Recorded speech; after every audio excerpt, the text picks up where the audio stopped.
Thank you for coming to this presentation about test automation in EVE Online. I am CCP Contra, if you don't know me. I've been a QA member in CCP for 5 years. I am a QA engineer right now. I was previously a QA analyst. People are coming in. Yeah, you can find me on Twitter. I'm not that good on social media. You have a chance of communicating with me in Reddit, although I've been getting a little bit on Twitter. I tweeted about the presentation earlier this week, and a hot single from our area was interested in the presentation. Are you here? Thank you. Hope you like the presentation. So in my tenure in CCP, I've worked in teams like TrueGrid, Game of Drones, and currently I am working with Team Size Matters. So that means I've tested features like Orbital Strikes, the 2014 industry revamp, skins, and this release was special for me because it gave birth to my most famous public defect, which was any skin on any ship wherever you wanted. There's a really funny story, this one. Who's QA here? Who's QA tester, QA engineer? OK. So this is actually a curious story for, I think QA will be very interested in how this defect came to be. But I'll talk about it maybe some other time, maybe a devlog if I get allowed to do it. I've also tested skill trading most recently, last year, and clone states, or well, clone states, that's how we call them officially right now. So that's quite a big range of features. I want to talk a little bit first about the paradigm shift that EVE QA had even before my time. This is the QA staff right now. We are 13 members in QA. We are currently embedded in the development teams. However, it didn't always used to be like that. CCP used to work in a sort of waterfall-ish model. That means like design is done first. Once the whole design process is done, you go to implementation or development. Once that's done, then you get testing.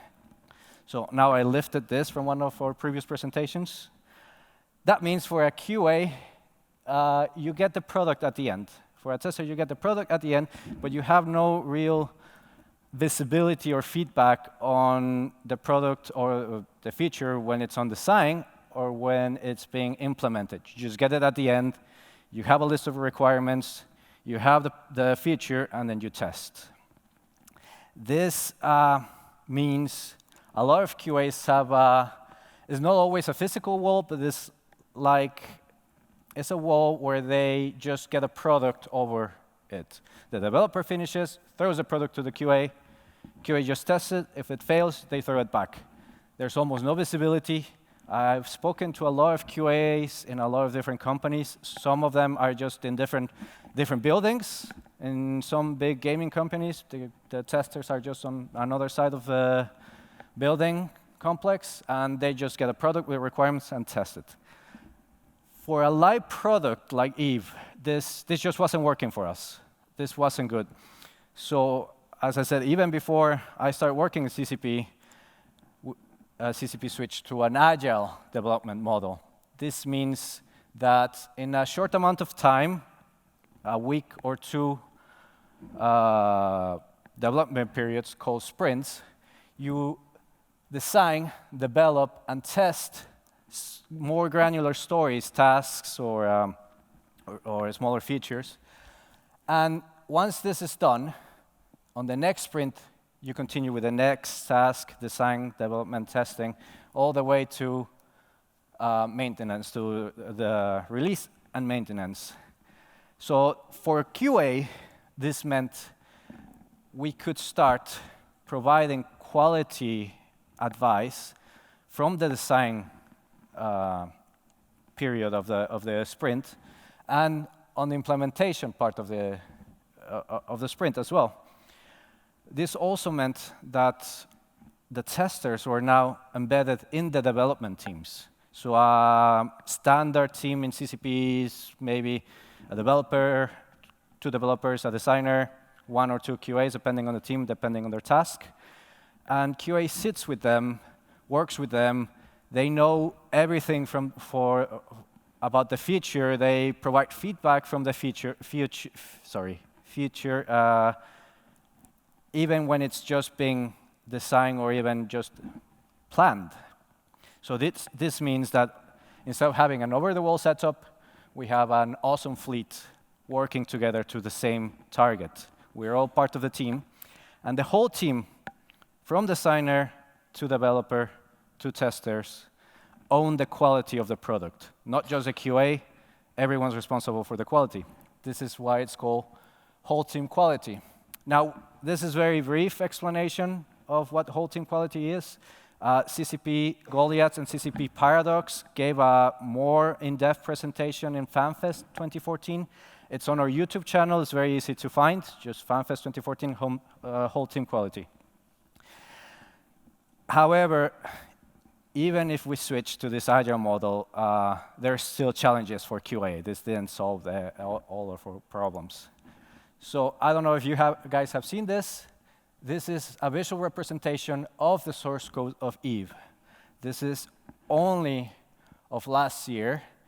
I think it looks really good here. You can see all these lines are changes made by developers. They are removing a file, adding files, changing packages. We also have a larger, longer video where we start from the beginning of our source control data. So I think it's 2003, I think. We have the video from 2003 to 2016. It's also on our YouTube channel. So these commits, these changes that the developer made,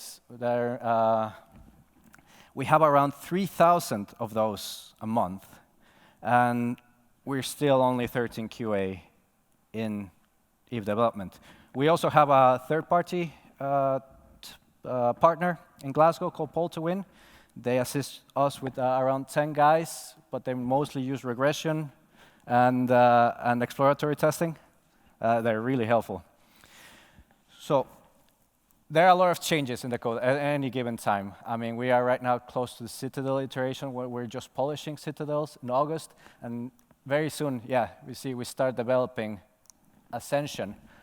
I'm not going to show this too long. As I said, you can find it on the YouTube channel. So for QA, with all these changes, this means even for the analysts, there's a lot of manual testing, what we call manual testing. So features need to be seen on a screen. The QA needs to go through them, play to them, just as a normal player would do. We also when we're releasing, we also check the quality of the features that are already on the player hands. We call this regression testing. The regression testing, as I said, is done by Pull to Win. And our list of test cases for the whole of Eve is 4,345 test cases. So according to their time tracking, it takes around 420 man-hours for an experienced tester to complete the whole suite.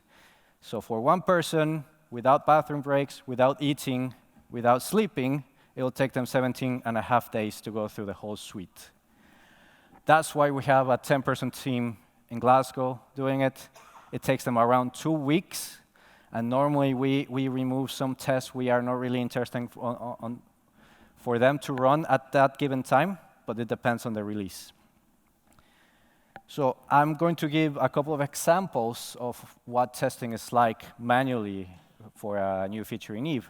In 2014, we redesigned Industry. I don't know if any one of you remember how the old Industry experience was. It wasn't great. It wasn't the best. So basically, it was a whole revamp of everything related to Industry.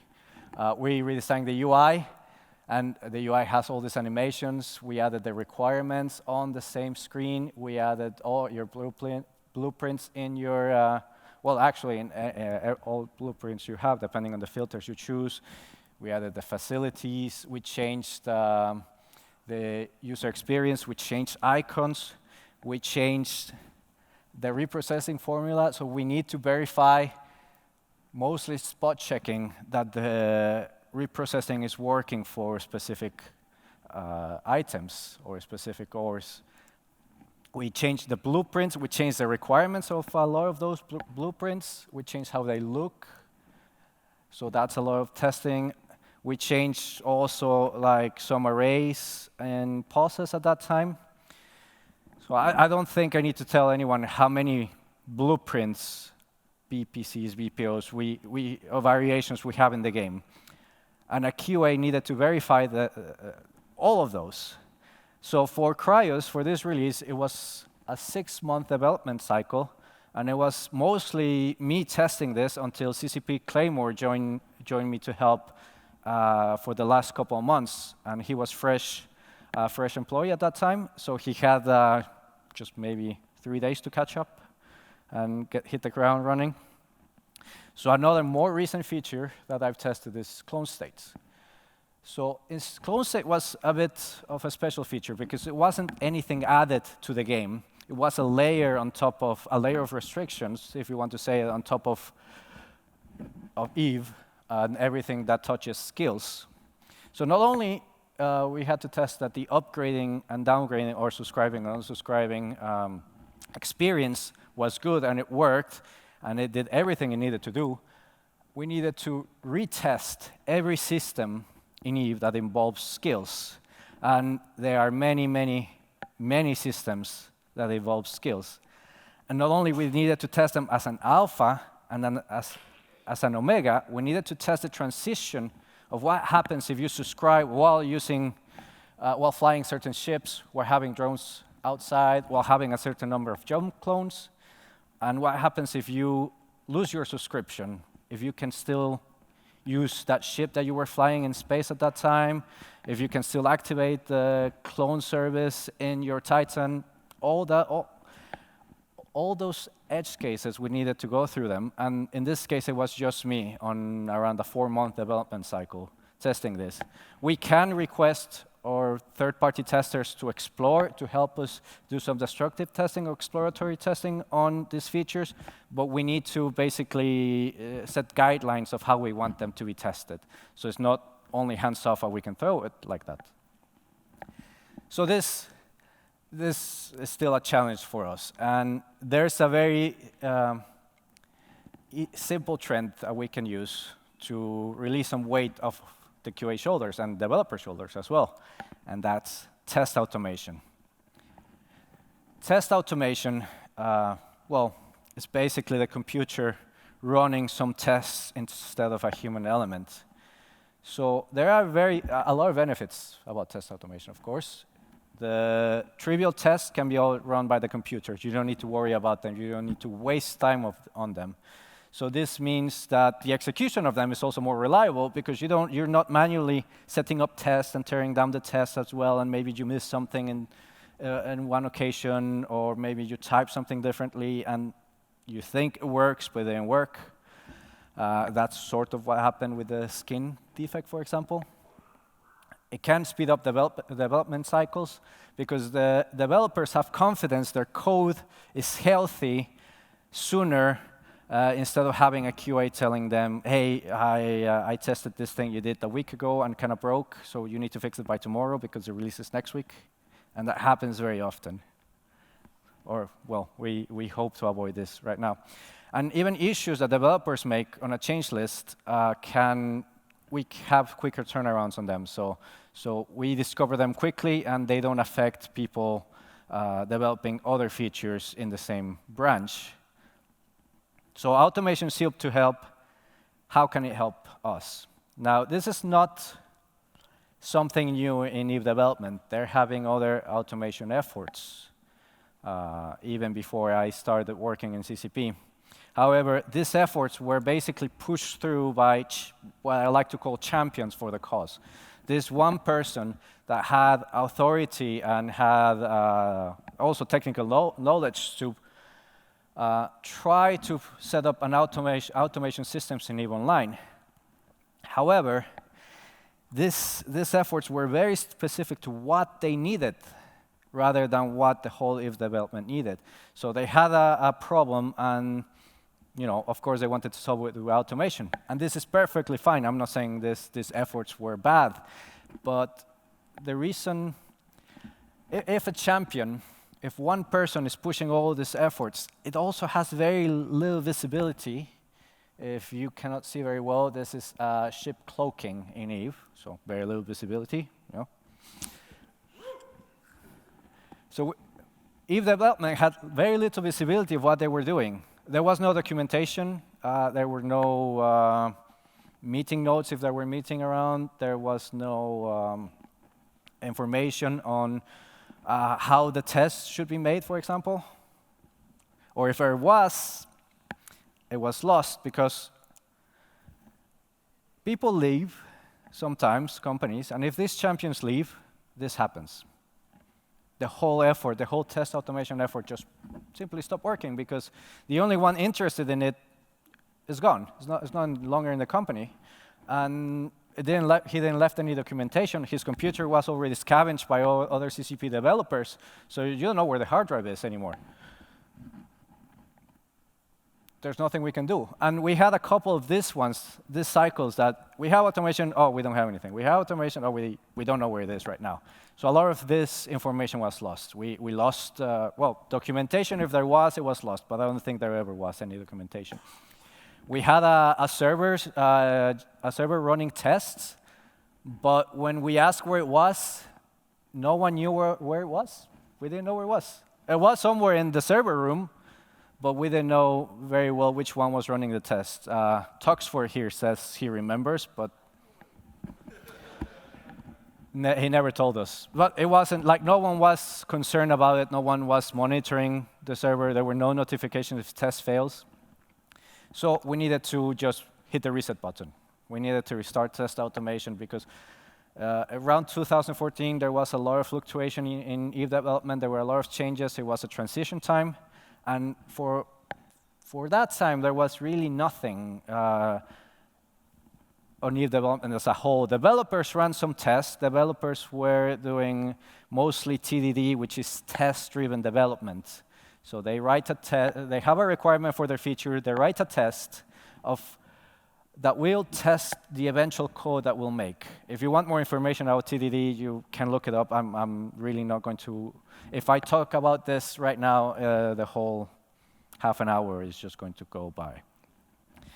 So this got me thinking. That's me thinking. This got me thinking, how can we restart automation efforts in EVE Online without forcing people automation? We cannot really go to developers and tell them, hey, now you need to make tests and you need to monitor them, and if they break, I'm going to hold you accountable. We cannot do that. Developers, as EVE players, don't like change. Don't really like change the way they work. They're very special animals. They're very special beasts. They like doing their stuff. They like having their things their way, and that's how they work properly. So we cannot really force people into it. We cannot really put wanted posters when a test breaks all over the office and shame them until they fix their effort. So in one of the previous efforts we had, there is what we call a community of practice. So there was a test automation community of practice. There was not more information on what it did. So I decided to restart what we call the COP, community of practice. I decided to restart the COP and invite people from EVE development to join this new effort. So first of all, I want to explain what is a COP.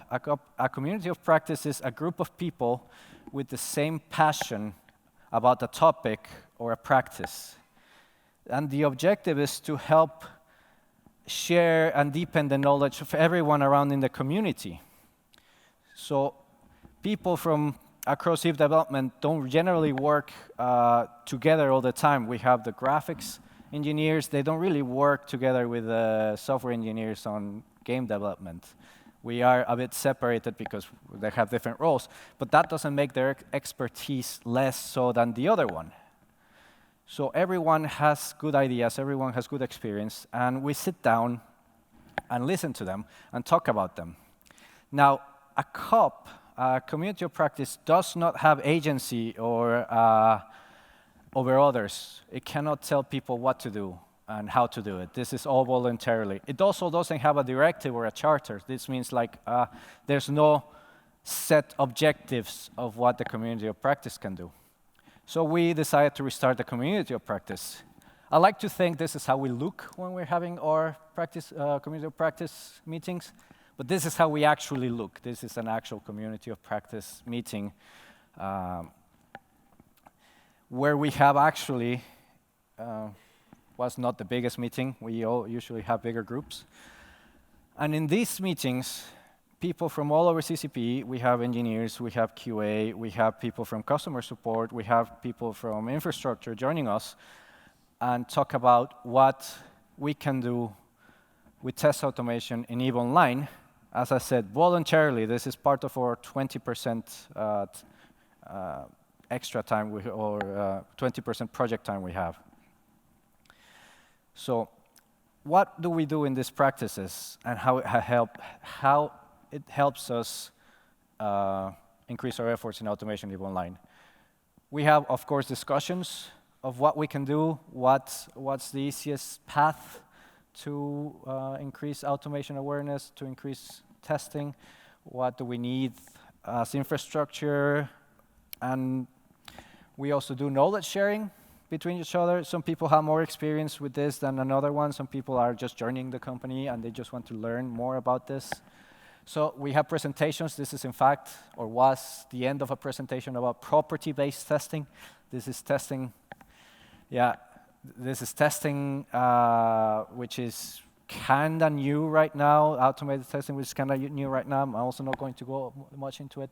We talk and discuss about prototypes. For example, we did behavior-driven development prototype. I'm going to talk a little bit more about afterwards. So what does this do? Just sitting down, talking, and seeing what people can do for automation. Of course, it encourages automation in EVE development and helps bring awareness to EVE development, because even if not everyone shows up to the meetings, people go to their teams, back to their teams, and have now this more test automation mentality. And the most useful part about these meetings is we have avoided a lot of pitfalls and problems that come when implementing a test automation framework and infrastructure. I was in a course about test automation just 2 weeks ago, and the presenter, Hans Walda, the happy tester, if you guys know him, he mentioned about tips and problems you have when doing certain methods of automation. And it was surprising to me that we managed to just avoid most of them by just talking and just having experienced engineers and experienced testers discuss about what they think is the best way of doing automation. So this works. This is working for us. And we are definitely doing these meetings very often. We have meetings every 2 weeks, and we've been having them for around a year and a half. And in that year and a half, since we press a reset button, we now have a fully functional, and we know where it is, CI server. So our continuous integration, well, let me explain first of all what's continuous integration. So when a developer makes a change, it is sent to a source control. So this source control kind of keeps track of all the changes in the code. So once it's in the repository, which is where the source control is, there's a trigger sent to this continuous integration server. This means the code of the developer is integrated into the general source code once he hits commit. So what happens after he commits? This goes into source control. All his changes are registered, and this sends a trigger to our CI server, where it runs scripts. Automated scripts, basically, is what they are. And we build static data for EVE. We build binaries for EVE. Then we run some tests. This can be unit tests, white box tests, integration tests, I think we have, monolith tests. Then we run some client tests. I'm going to talk about this too afterwards. Then we have some client tests. And if at any point any of these three fails, the server will receive the failure message and send it to the developer. Also, when they all run, there will be a success message. So the developer, in a short amount of time, can get feedback of if his code horribly broke the build or horribly broke Eve. And that's very useful for us. So right now, on our CI server, we have all the branches running automated tests. So a branch, if you don't know, in source control, a branch is basically a copy. That representation I showed about the Eve code earlier, so basically a copy of it with a different name where teams can make changes without affecting the work of other teams, and then it's later integrated into the main development branch, and that can go into a staging branch where we polish the features that are just going to be released, and that goes then into a release branch where it's what you players actually get in the server. So we have mainly we're concerned about the main development branch, the release branch, the staging we're working on right now, and the staging that we previously worked right now. And we're running just on these 4 branches. We are constantly monitoring them, but we have sandbox branches where teams do their heavy development before integrating to the wider development audience. So all of these are automatically detected. So when our branches are created, we don't need to have a human put it into the CI server, which is we're running TeamCity right now. We don't need to go into TeamCity and just add the branch. It's already automatically added. The agents, the workers that run this test are virtual machines. So we don't need to have hardware lying around just for running all these tests. We just have virtual machines. And if there's a lot of changes coming out at once, a lot of these ones will turn on to release the load of the changes coming into the CI server. So it's called a scalable VMs because we can just scale them depending on what's the load right now on the CI server. As I said, we have automated tests and client tests, and I'm going to talk about the automated tests. Well, they're both automated tests, but I like to distinguish them this way. I'm going to talk about the automated tests afterwards. For those who have no technical knowledge, you can see this is unit test, so Python unit test running right now. Well, not right now. This is just a GIF. But if someone's making changes in the CCP office right now on Saturday, this is running all the time. So we have around 3,500 tests on our test suite, we like to call it. Might not sound that much, but this includes some monolith tests we had, some unit tests, some white box tests. Basically, tests that the coders have made to test the integrity of their code they're making. And in only the main 4 branches, we have an average of 155 of these ones running a day. So this times a number of commits we have during that day. So we have 75% of the code we know has tests is running the tests all the time. If this sounds a bit confusing, is because our coverage is not that great. We don't have that good coverage right now on all the Eve code base. There are many reasons for that, but the main one is Eve is very, very old as well. So there's a lot of code that there were no tests written for it. There was also a lot of tests that were not reliable. They were very flaky. We like to call flaky tests that often don't pass because of certain factors, flaky tests. So we had a lot of flaky tests. We have tests that were not up to standard of what we wanted, so we just ignored those tests. And one of our targets is to increase coverage slowly once developers maybe refactor an area of the game. We'll definitely start adding tests into that. Maybe they add a new service into the game, that will have tests as well, and will be added into our CI server and will be run for every change of all the developers. So what do these actually do? They actually help us. They're our first line of defense. If someone wrote really bad codes or really bad changes that affects other packages, other services on the Eve code, this will be the ones that detect them. And this actually allows us and them to fix his broken code before any other developer syncs to the branch and has just his build broken, and he cannot work anymore until the other guy fixes the code.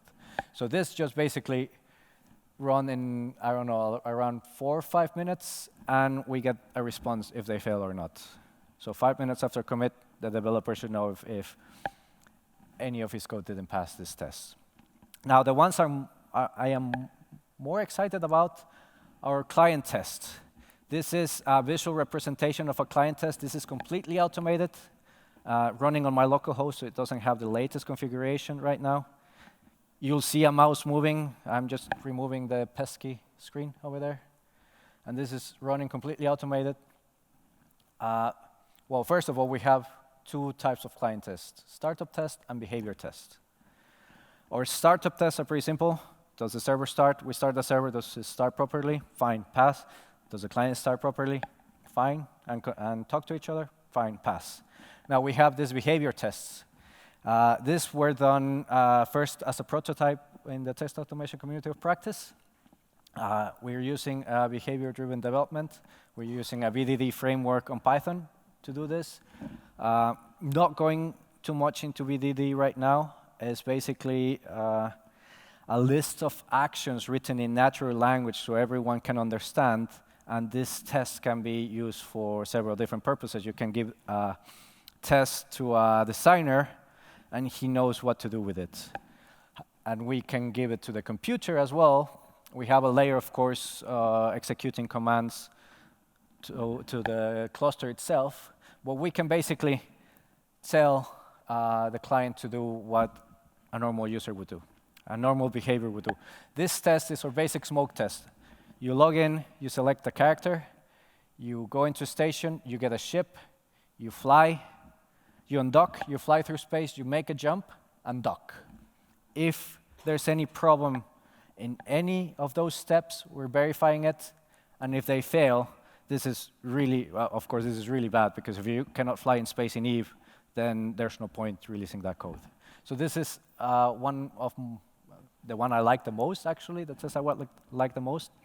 In Ascension, when Ascension was going to be released, there was a lot of the developers just putting code constantly. And this test just actually saved our asses several times, because the code seemed fine, the code seemed okay with the automated test. The server started, the client started, but you couldn't select a character, or you could not jump through a gate.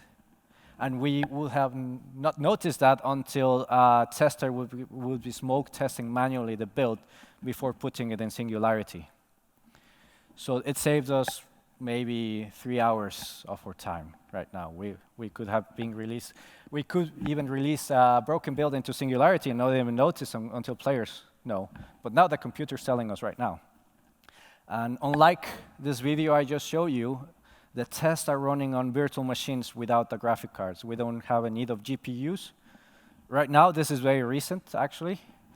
So we can actually scale those tests and run them as often as we need, depending on the load.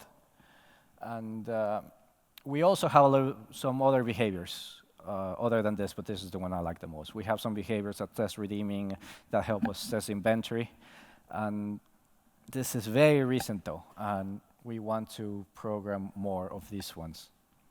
I'd like to give a shout out to everyone in the community of practice in EveDev, but especially Tuxford and Chimichanga over there. They have helped us a lot with the infrastructure and with the technical knowledge of how to do these tests.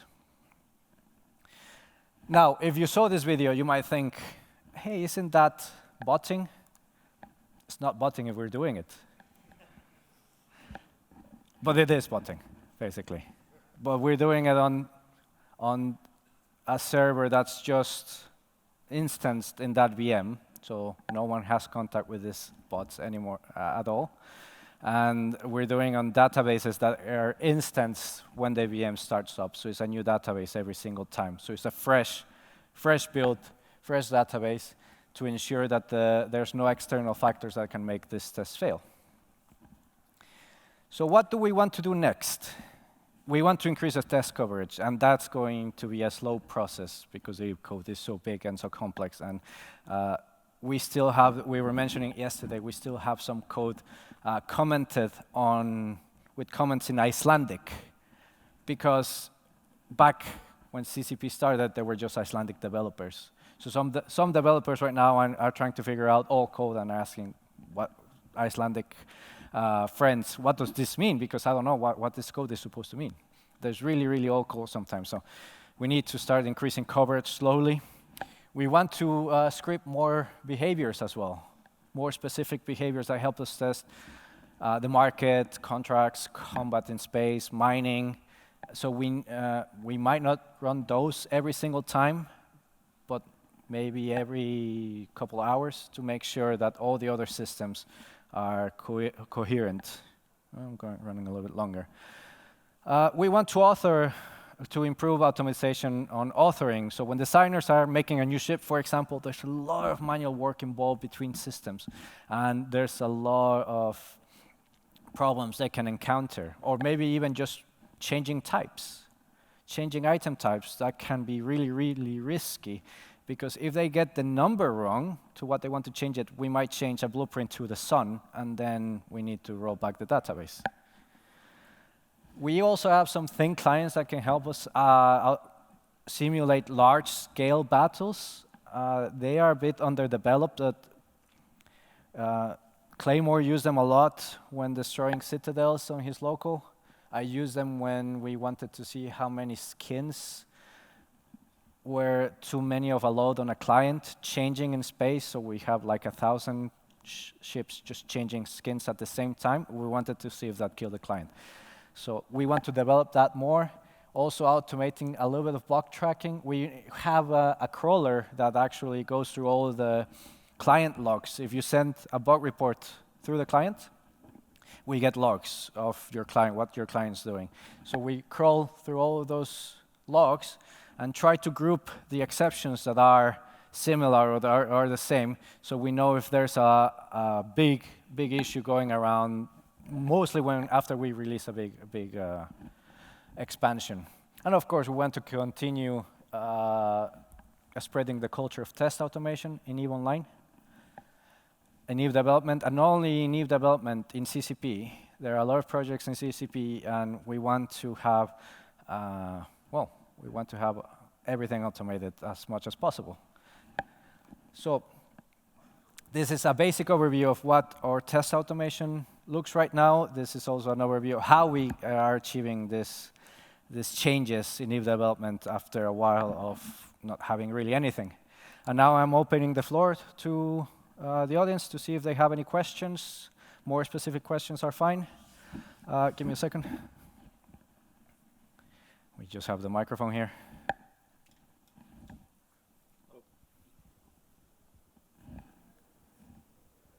It's on? Try it. Is it? Yeah. Hello.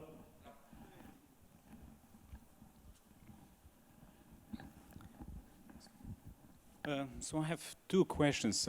How much time is needed before or between developer pushing code to control system, server code, whatever it's called? Yeah. Then there's trigger build and tick, it goes through this loop. So how long does it take?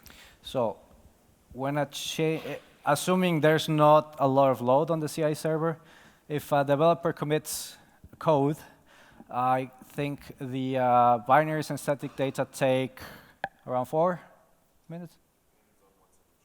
It depends a lot on the change. So let's say an average of like 5 minutes, right? 5 minutes for small stuff, 5 minutes for the automated tests. Then it goes into the client test. This client test on VMs are taking 5 minutes rather than 15 minutes that they used to run on we had an actual computer with a GPU running. And this test used to take 15 minutes, the whole smoke test you saw back there. Now they take 5 minutes because the the database is actually requisitioned very quickly, and the server turns quicker in a VM than on the crappy computer we have. So I'd say maybe 15 minutes after commit, they can get feedback if everything passed properly. 15 to 20 minutes, depending on their change as well, and on the load of the CI server. So second question, do you do also testing like performance tests? We have a very, very, very raw performance. That was T over here. We have a very, very raw way of doing performance testing. This is one of the recent discussions we've been having on the community of practice. The artists, everyone in Trial Lambda, the testers in Trial Lambda, which is what handles graphics and audio, they've been trying to, yeah, he's been doing it. They've been trying to automate performance testing because their QA analysts spend a lot of time doing performance testing on all the different variants of machines that you can have, that we can have.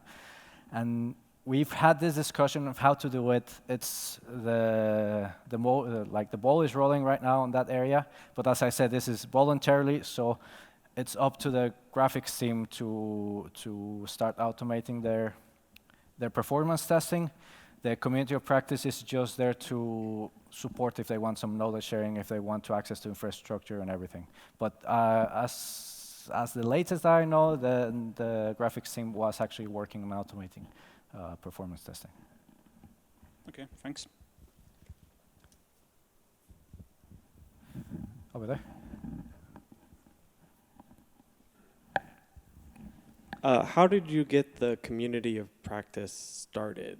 Like, because I work for a company where I don't know how I would find people who have the similar interests and would be able to bring them together to kind of do the knowledge share. I sent an email to the whole company, basically. Okay. Thank you.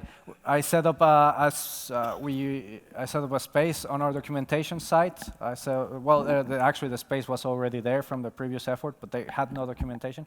So I set up a space with information about the coordinator, which was me, and just what we want to achieve, like the objectives, was the practice we want to talk about in the community of practice. And I just sent an email to the company, and people are interested in this in new development. There was just no one, as I said, like there wasn't anyone that really know what to do about it, and maybe they were doing it personally on their code, or they were learning about it, but like they didn't know like who would allow them to.